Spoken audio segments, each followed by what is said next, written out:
एक व्यक्ति की मृत्यु हुई, उसने एक ही बार हरि बोल बोला था। मृत्यु के बाद जब यमराज के पास गए तो यमराज ने कहा, हाँ भाई तुमने जीवन भर बहुत पाप किए हैं। बोले बहुत पाप किए मैं मानता हूं, पर मैंने एक बार हरि बोल बोला था। अपने 80 वर्ष की आयु में एक बार हरि बोल बोला था, उसका फल पहले मुझे दीजिए, उसके बाद मेरे पापों के सारे दुख देना। यमराज जी बोले एक ही बार बोला था? बोले हाँ बस एक बार।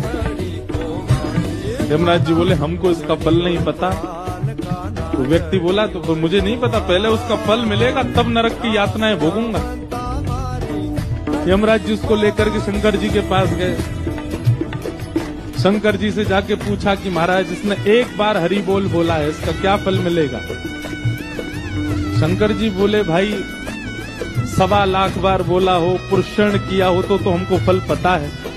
1-8 करोड़ बार बोला हो उसका फल भी हमको पता है। जीवन भर बोला हो, प्रत्येक दिन बोला हो उसका भी फल एक बार बोलने का फल हमको नहीं पता। तो व्यक्ति बोला ऐसे काम नहीं चलेगा, आप दोनों को मैं देख लीजिए, फिर मैं भगवान शिकायत करूंगा, मुझे फल नहीं दे रहे, एक बार का फल दीजिए। शंकर जी बोले इसको एक काम करो, ब्रह्मा जी के पास ले चलो। तो यमराज जी शंकर जी उसको लेकर ब्रह्मा जी के पास गए। ब्रह्मा जी भी बोले भैया हमको सबके फल पता है, एक बार का फल नहीं पता। तो नारद जी के पास ले चलो। यमराज जी शंकर जी ब्रह्मा जी नारद जी के पास लेके गए। बोले आप तो 24 घंटा नाम जप करते हो, एक बार का फल क्या?